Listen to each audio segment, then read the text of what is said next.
السلام علیکم ناظرین، ماہر کی ایپیسوڈ نمبر 25 میں جو ہے حمزہ بہت زیادہ پریشان ہے اور دکھی ہے کہ میں جو ہے وہ اینی کی کیسے مدد کروں۔ اس کو لگتا ہے کہ اینی سخت مصیبت میں ہے اور پریشان ہے، اور جو ہے ننھے میاں کو فون آتا ہے عائشہ کا، یعنی اس کی بہن کا، اور وہ کہتا ہے آپا خیریت ہے، آپ نے فون کیا ہے؟ تو وہ کہتی ہے کہ بھائی تم نے یہ پیسے کہاں سے لیے ہیں اتنے زیادہ جو تم نے بزنس میں لگائے ہیں، اور مجھ سے پوچھا بھی نہیں۔ تو وہ کہتا ہے بھائی آپ ہی میرے پاس اپنے پیسے تھے بزنس میں نے کہیں اور لگائے ہوئے تھے تو میں نے ادھر کر لی انویسٹمنٹ۔ تو وہ کہتی ہے میں سب سمجھتی ہوں چالیں، یہ ساری رحیلہ کی چال ہے، اور تم نے ایسا کام کیوں کیا ہے اور مجھ سے پوچھا بھی نہیں ہے اور بتانا بھی مناسب نہیں سمجھا۔ تو وہ کہتا ہے اب آپ بھی ہر بات تو بتانی اچھی نہیں لگتی نا، ویسے بھی میرے اپنے پیسے تھے، میری مرضی میں کہاں پہ لگاؤں۔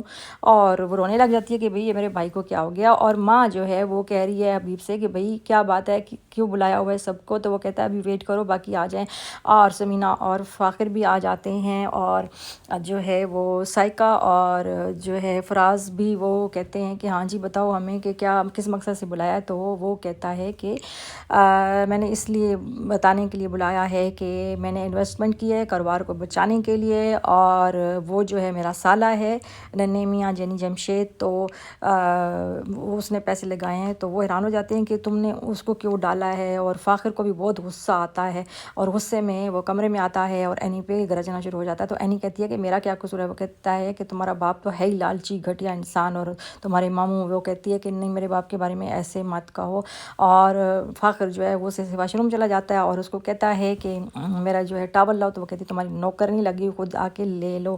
اور جو ہے وہ جو سمینہ ہے وہ آتی ہے عائشہ کے پاس، اس کہتی ہے کہ میں سب سمجھ رہی ہوں، تمہارا چہرہ جو ہے نا میرے سامنے آ گیا، روپ تم نے جو روپ دھارا ہوا ہے تم نے اچھا نہیں کیا۔ اور وہ حیران پریشان، اور ادھر جو ہے وہ جو حمزہ ہے وہ ٹیوشن پڑھا رہا ہے، اور اس کی ماں بھی بیٹھی ہوئی لیکن وہ ڈرامے دیکھ رہی ہے گمسم ہے، اور اس کو ہوش ہی نہیں ہے کہ اس کی بیٹی کیا کن چکروں میں پڑی ہوئی ہے۔ اور حمزہ تھوڑی دیر کے لیے باہر جاتا ہے تو اس کی ڈائری نکال کے شاعری پڑھنے لگ جاتی ہے، اور وہ کہتی ہے کہ یہ تو میرے لیے شاعری لکھی ہے، اور اس کو بھی لگتا ہے کہ اس سے عشق ہو گیا، اور اس سے باتیں فضول کرنے لگ جاتی ہے، اور اس کی فیوریٹ چیزیں پوچھتی ہے، اور کہتی ہے مجھے گھومنے پھرنے کا شوق ہے تو ہم اکٹھے جائیں گے۔ اور ادھر جو ہے سمینہ فاخر سے کہتی ہے کہ بیٹا اب سمجھداری یہی ہے کہ ابھی ہم خاموش رہیں، کیونکہ حالات ایسے بن گئے ہیں، کاروبار ڈوب گیا ہے تو یہ بالکل ہی بند ہو جائے گا ہمارا، تو ابھی کچھ مسئلہ سے کام لینا پڑے گا، اس کے بعد جو ہے وہ سوچیں گے۔ لیکن فاخر کہتا ہے مجھے اندازہ نہیں تھا کہ چچا اتنے لالچی نکلیں گے، اور ہمارے ابا نے ان کے حوالے کیسے کر دیا، اور یہ سب کو عیاشیاں کرتے رہے اور مال لوٹتے رہے۔ اور جو ہے جو اینی سائقہ ہے وہ ماں سے کہتی ہے کہ اماں آپ سب دیکھ رہی ہیں یہ کیا کر رہا ہے بھائی ہمارے ساتھ، ہمیں تو اپنا حصہ دے کے روانہ کریں۔ اور وہ کہتی ہے کون سا حصہ بھائی، سارا میرے بیٹے کا تھا اور ظہیر کا، اسے نہیں بنایا تھا۔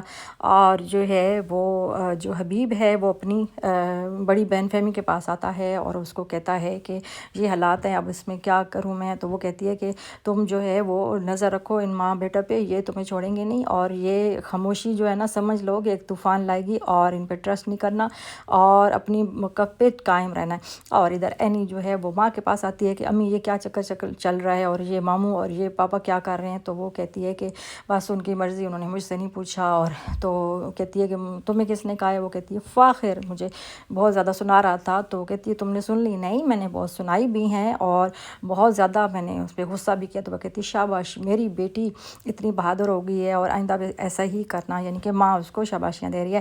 اور جو ہے فاخر جو ہے وہ آمنہ کو فون کرتا ہے اور کہتا ہے کہ میں بہت پریشان ہوں، یہ کاروبار ڈوب رہا ہے۔ تو وہ کہتی ہے کہ اس میں اس کا تو اینی کا تو کوئی قصور نہیں یار، اس کو تو مت کچھ کہو۔ تو کہتی ہے اس کا باپ کو، کہتا ہے اس کا باپ ہے وہ ایسا ہے۔ تو کہتی ہے چلو ٹھیک ہے لیکن وہ تمہاری بیوی ہے، اس کے ساتھ تمہیں ایسا سلوک نہیں کرنا چاہیے۔ اور جو ہے عائشہ کو ماں بلاتی ہے، ماں ساس جو ہے وہ کہتی ہے کہ اگر مجھے پتہ چلا کہ اس سارے سلسلے میں تمہارا بھی ہاتھ ہے تو تمہاری خیر نہیں، اور تمہیں چھوڑوں گی نہیں۔ اور یہیں پہ ڈرامہ ختم ہو جاتا ہے۔ نیکسٹ ایپیسوڈ میں دیکھیں گے کہ کیا ہوتا ہے، فاخر کا کاروبار بچ پاتا ہے یا نہیں۔